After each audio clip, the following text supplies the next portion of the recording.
And here we are for another interview with a sales professional. Today, I'm really happy to welcome my guest who is a veteran in the sales industry, and I know what she has to share with you is going to be excellent information and advice for aspiring and existing salespeople. With over 16 years creating, producing, and selling live and virtual events for some of the world's most recognizable brands, Lily Yeung is a nationally recognized director of sales at BluePrint Studios, an industry-leading live and virtual event design agency with domestic and global clients. Lily leads a seasoned team of creative and sales professionals and has implemented some of the event industry's most successful loyalty and retention programs with clients including Twitter, Facebook, Hilton Worldwide, and PayPal. Lily began her professional career with 7 years in the finance and production divisions of NBC Universal prior to transitioning to the events industry. Lily is originally from New York and currently lives in the Bay Area. She recently began serving on the board of the Advisory Council for the Customer Experience Program at Cal State East Bay Continuing Education. Welcome to today's show, Lily. It's really great to have you here. Thanks, Michael. It's lovely to be here. I wanted actually to start off, Michael, by just saying thank you so much for having me here, but also just the information that you've been kind of posting on LinkedIn and the amount of coaching and availability you have for everyone during this really tough time the last year has been really tremendous. So thanks for that. And it's been a pleasure kind of reading and watching what you've been posting. Well, thank you very much, Lily. I love hearing that. This is a work of passion for me since I entered into the profession back in 2008. And I feel like I'm just getting started in some ways, that I have so much more room to grow and share and help people around the world. So I'm glad that I'm making an impact. That's what it's all about. And that's why we're here today, actually, so that I can bring you to my audience and help them to learn from your background and expertise. So I'd like to get started with the first question, if that's all right with you. Of course. Yeah, sounds great. All right. So my first question is, you manage a sales team, and all sales teams have been challenged in the last year to make some changes, right? Commonly known as pivoting. So how did your sales team pivot in the last year? Yeah, that's such a great question, Michael. I think especially in the events industry, it's been really tough for all of us. I think that we've really been asked to normally in every situation bring people together in a beautiful environment and such, as many people as you can to, again, bring them together. But now we're really had to keep everyone apart. So again, it's been so tough for us, but we've been able the last year to identify and utilize resources in our company that we didn't really utilize before in this manner. So the first thing we really did was retrofit existing products and create partitions and other things for COVID-related response and preparedness originally. So we realized that was the need at that time. And so we helped build out spaces, quarantining spaces, spaces at hospitals, et cetera. From there, we realized also talking to our clients throughout the year that they still had a need to be able to stay relevant to their customers. They had product launches and services that they still needed to do. And also there was a lot of clients that still wanted to engage with their employees while remote. So we ended up creating a new almost entity called Illumite at BluePrint Studios. And this was our virtual platform services. So we developed all these services, including platforms, as well as 360 exploration spaces, just fun, engaging ways to be able to still promote your product. And, in the last year, we did about 50 events and over 100 different designs for them. So we're really proud of the, new landscape that we built. And now it's actually something that's going to kind of stay relevant even in the future as live comes back. So I'm really proud of the team and the efforts we did. Instead of kind of sitting back, we ended up kind of pushing forward and doing something different. That is so interesting, Lily. And I think it's a hallmark trait of successful companies and people who have the growth mindset and a positive attitude that this situation represents an opportunity for us to perhaps enter into a new line of business or accelerate development of ideas that were just brainstorm elements in the past. Right. And now you're actually doing it and moving forward and creating new opportunities for the sales team. So I think that's the silver lining that many progressive and forward-thinking sales teams have discovered in this challenging time. So speaking of salespeople and what makes them successful, what have you noticed about the salespeople on your team who are most successful over time? Yeah, I think just being a salesperson myself, it is really challenging to identify what makes you a great salesperson. Like, why did you Mhm. succeed in one event, but you didn't, or like one goal of sale and not the other? And just for the many years that I've been training people, I realized there's a lot of factors, but I think the two most important ones for me, number one is emotional intelligence. I feel like that word's been kind of thrown around the last couple of years, but it is really the how intelligent you are at identifying people's emotions. I think it really isn't a one size fits all rule out there, especially when it comes to clients and selling. And I think that a really great and successful salesperson would be able to acclimate to the needs and wants of their specific client, being able to really seek and determine what it is that's going to help them build that client retention and that relationship with them, and being able to utilize that and move forward. Yeah, I think sometimes if you really are stuck in your own mindset and just looking at what you do versus what does your client want, I think that's where people run into trouble and not being able to communicate or identify a relationship with a client. I think a second one that's really important to me would be just knowing yourself. I think sometimes I think salespeople are really great. I feel like everyone has a unique talent per se. And sometimes I think it would be really great to just explore that talent and make that an expertise for yourself. And too many times people try to like sell all different ways, or really it's about market segments and things like that. Like, I'm going to sell in this market, I'm selling this market. But what if you're really good at this one market segment? You probably want to stay in that realm because that's where you're going to really excel. And we want people to kind of excel and be able to know their customer's profile and really engage in that versus trying all mediums and just not being as successful as you'd want. Wow, such a great answer because it actually pertains to other interviews that we've had on the channel here, Lily. For those of you who are intrigued by Lily's answer around the importance of emotional intelligence, you might refer back to the interview I did with Jeff Summers Oh, from Genos North America, because he and I talked a lot about the role of emotional intelligence in selling. I mean, I'm a big proponent of that, and this idea of understanding your talent and where you might develop your expertise. I think that's something that all people go through, not just in sales, but in your profession.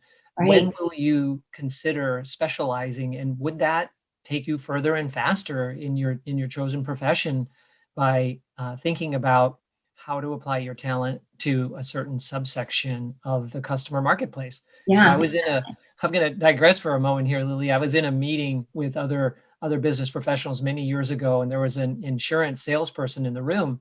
And we go around the room and ask, "Who's your ideal customer?" And he said, "Anyone with a pulse." And we all laughed, and he kind of broke the ice there for a moment. But of course, we know that he has an ideal customer. Do you know who your ideal customer Yeah. is? I think you want to really take heart at what Lily is saying there and focus on that ideal customer and develop an expertise at understanding that ideal customer. Right. Really good. So another area that salespeople sometimes struggle with, besides who is my ideal customer, is time management. Oh, yeah. What time management mistakes do you see salespeople make, Lily? Yeah, I think time management is something that a lot of people have difficulty with, including myself. Sometimes I feel like day and night I'm on the computer or I'm just working and I can't figure out how to kind of manage everything, right? So, and then not to mention life work balance when you're not even at work. There's just that whole other component to it.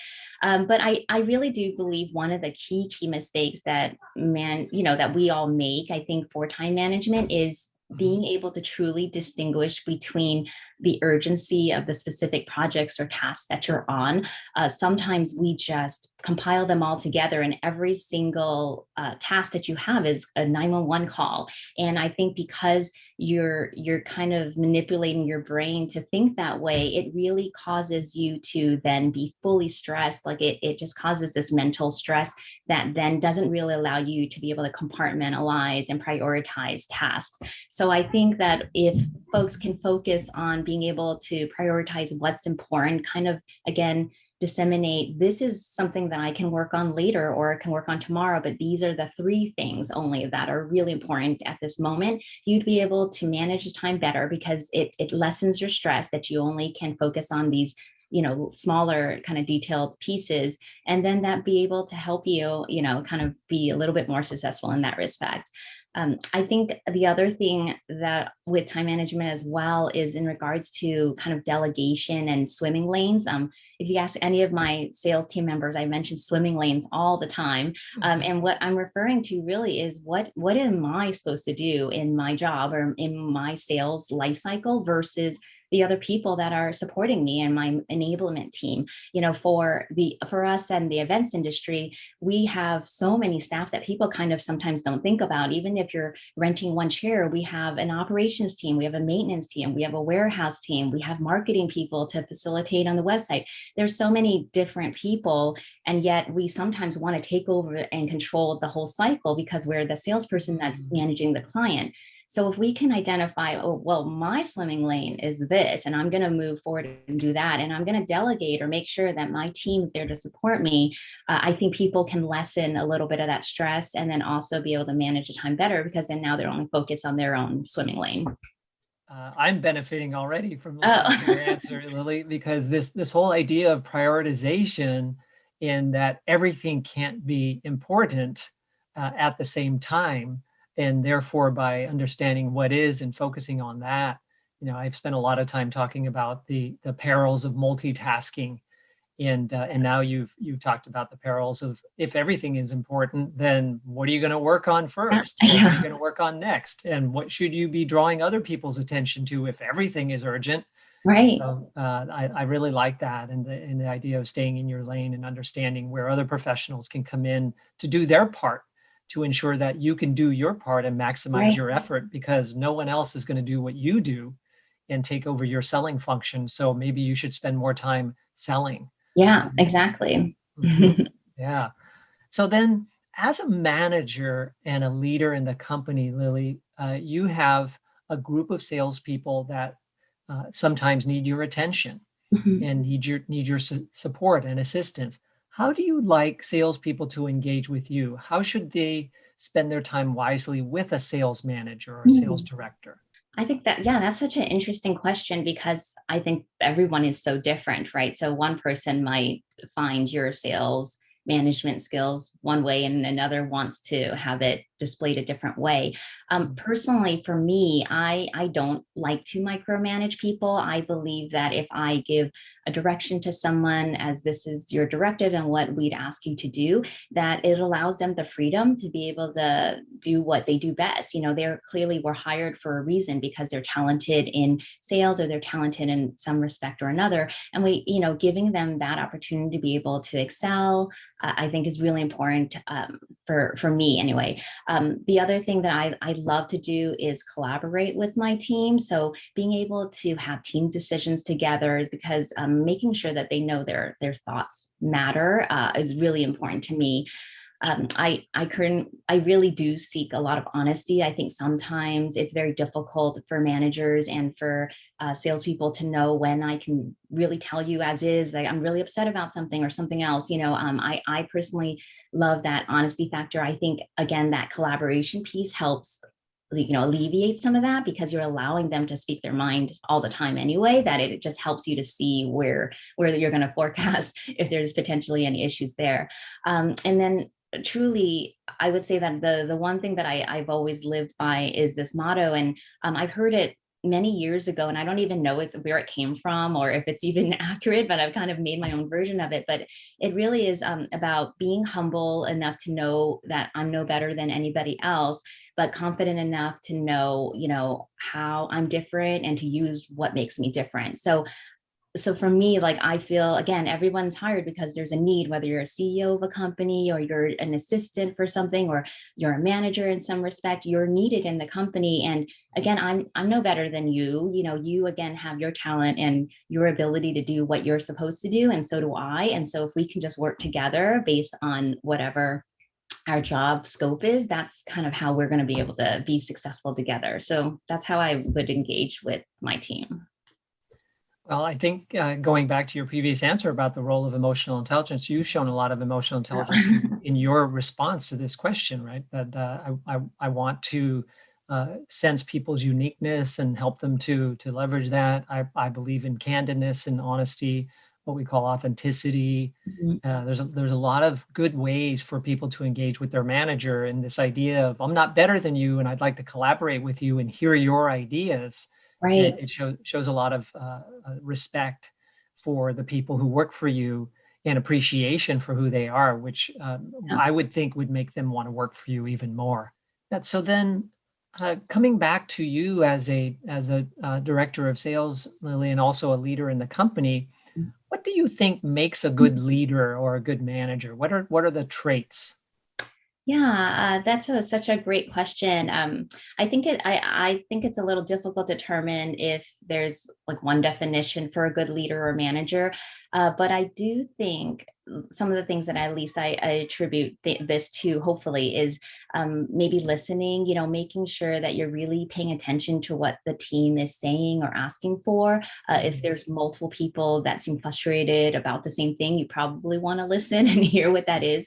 I Mhm. think so often people are waiting for their turn to speak, if that makes any sense. Like, you're Yeah. listening, but are you really listening? You're just waiting for your turn to respond. I think if you really can sit and listen to what someone's saying and then being able to acknowledge that, I think it's really important. I think that leads into maybe the next thing that I would say is maybe support, making sure the team knows you're actively there to guide them and support them as needed. Sometimes I think with the hustle and bustle with sales folks and them, you know, now with everyone being so remote, can you really feel like you're there for somebody? But, you know, constant communication or just ways to say, how are you doing today? I think is just something that we could really help them.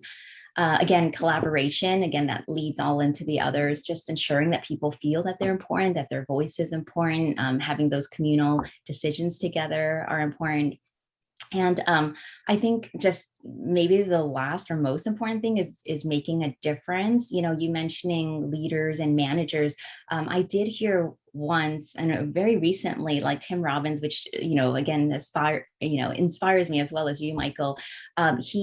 He's also like a life coach and that type of thing. If everyone doesn't know who he is, but he really resonated with me because he really made a distinction between a manager and a leader. So he had mentioned something about like management really being focused on getting results. So it could be something like, I'm going to make you, you know, help you increase your, you know, market share by X, or I'm going to go ahead and have you surpass your sales goal by 20%. And that's really, you know, what a manager does. They're focusing on getting results. But he mentioned that leadership is producing a standard in someone so that even after I'm gone, they can use that standard to live by to produce higher level results like forever. So imagine like a leader that like making like changing someone's mindset, being able to make someone so much better that they're going to use that and instill in them that piece forever. And like that is would be a dream of mine to be able to, you know, help so many people out that if they progress to their next role or whatever they're doing, that they can learn something that I taught them that makes them a better salesperson, a better person, whatever it is. Yeah. Wow. Yeah, yeah, that's nice to think that you might have that level of impact on people. Yeah. And that's part of the reason why I find great joy in doing what I do, because I have received feedback at times that what you have shared with me not only helps me today, but it actually helps me Yeah. in my whole life, and will serve me for some time to help me to be a better person, right? So uh, that distinction between how to be a great manager and a great leader is a good one. I really like that.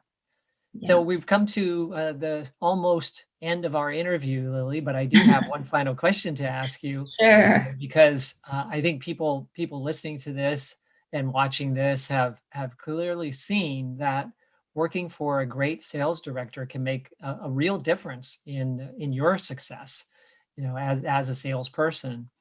And I know that many people that might be watching this channel are actively considering entering the sales profession or even interviewing for their next sales job.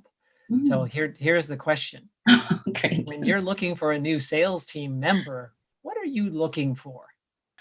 Maybe some, yeah, I can think of some definitely that would be really important to me is is knowledge. And I think you touched on that earlier, like knowledge, business acumen, really, do you have really the skill sets that it is for this specific job? I think there's so many jobs out there nowadays, and a lot of people saying, you know what, I can wing that, or, I'll learn on the job. I think that's a common misnomer. Really, if someone's asking you and it's very specific to a job, you probably want to at least know that you are capable of some of that experience they're asking for. Otherwise, it really could be detrimental to you and for the company. It's very stressful when you are asked to read a novel, but you might not know your ABCs. Like I think that's something that people should really take in consideration. Like, even if you're so smart and that you're outgoing, you're out there and you can learn, I do think you should still have some, at least, of the skill set or knowledge that is being asked, in the role, specifically.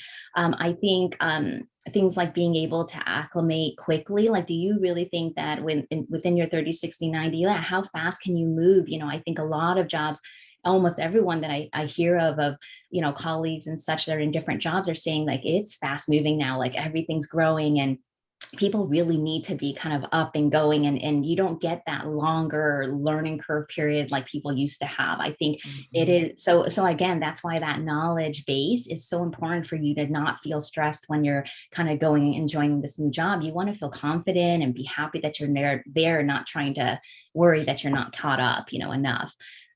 I think being a true team player is really important to you. Maybe think about for yourself. A lot of companies right now, especially given with COVID, they've really downsized their group of people. So do you feel you could wear multiple hats? Do you feel that if they are asking you to do something that's not in your job description, that you would be a team player and do it? If you feel like you're not, that's something you should really think about, and ask during your interview questions, like, how many people are in this group? What's the infrastructure look like? Just because, I think a lot of people are going to ask you to wear multiple hats, and you have to be comfortable to do that and not be discouraged or upset that you're doing multitasking. You probably do need to have that team player, company player mentality, like today anyway. And then the last couple of things is maybe like cultural fit, do you, and just really meaning more like, do you like the environment that you're in when you meet us? Do you like talking to me? Do you think that we would work together well? Those are things, and it's on both sides too. It's whenever I do an interview, I want to make sure that person wants to be here as well. Like, do they like everything that I'm saying? I think that's really important, because you're really investing a lot of your time, doing this job, and also the company is investing a lot of time in hiring you, and giving you that time. So does that kind of fit, I think, in terms of that personality bit? And then finally, really, and this is, I would say, like, interviews 101, is just being enthusiastic, but also prepared, at least act like you're enjoying the interview and that you want to be here, that you want this job. Maybe check out the website, making sure that you know what this is about. I think I've literally had interviews where people never checked, like, didn't even know what we do or who we are. So it's like, why I just don't understand, and it doesn't really, it doesn't translate well or make me feel good, that you're wasting your time, really, because we know that it's not going to be a right fit if you don't even know what you're applying for. There's probably not passion there. So Right. yeah. Wow. I find it hard to believe that would be the case, but I know that it's true that Yeah. some people are still not studying the company that they're applying for. Right. In order to ask good questions. Like, if you didn't even study the company, how are you going to ask good questions that Yeah. suggest to the interviewer that you have studied the company, right? They're going to be very generic questions. Right. And this idea of wanting to work for this company. When I do interviews sometimes for clients, to help them because they don't have as many people to do the interviewing process. And one of the questions I always ask is, are you just looking for a sales job, or are you looking for this sales job for Right. this company? Right. And why? Why this job in this company? What is it that makes you want to work for this company? Is it because you want to work with Twitter and Facebook and Yeah. Hilton Worldwide and Mhm. PayPal, like we mentioned earlier in your introduction, because that's the opportunity that you have to work with us. But are you really ready for that? Yeah. Because working with companies like that means that you better hold yourself to a pretty high standard of excellence. Right. Right. That you better show up ready to go, like you said. Mhm. that we expect people to ramp up pretty quickly and have some level of expertise to come in and show that they can do the job. Right, And right. this last idea of a lot of salespeople get this idea, Lily, that they're lone wolves, and that's some of the reasons why they like sales because they can be autonomous and work independently. Sky's the limit in terms of compensation. There's a lot of freedom given to Right. salespeople, but that doesn't mean that you're not a team player. Mhm. That True. you can't contribute to the power of the team by understanding the value of teamwork and being a great teammate. So thank you for emphasizing that because I think sometimes salespeople get that one Mhm. wrong. Yeah, yeah, you're absolutely right. That's tough. But the more that again someone focuses on their own skill set, what they're so good at, they can be that expertise that then helps really translate that to the rest of the team. And then now you have this amazing global team, or that can all work together and do really well and be successful. Versus again those like lone wolf bits. And I think that's why actually for sales we do things like, oh, let's have a team goal, or let's have other things that you can benefit from, or try to get some additional bonuses or things from, because that way it really does help everybody versus that like one person mentality. So you're absolutely right. Yeah, yeah, and that's something that's a good educational point for sales leaders too, is encourage teamwork by creating team incentives. Right. So another great nugget there right at the end, Lily. Thank you very much for contributing that and for sharing so much great wisdom and expertise today. It's so kind of you to take time out of your busy schedule to be with me on the show today and answer all Of these course. questions that hopefully are going to be watched again and again because I know there are a lot of salespeople looking for help through this channel, and I hope that you've enjoyed this time together with Lily and me today. So thank you very much, Lily, for being with me. Of course. Thank you so much. It was a pleasure being here. I really appreciate it. Thanks, Michael. It was wonderful. Thanks again. Thanks.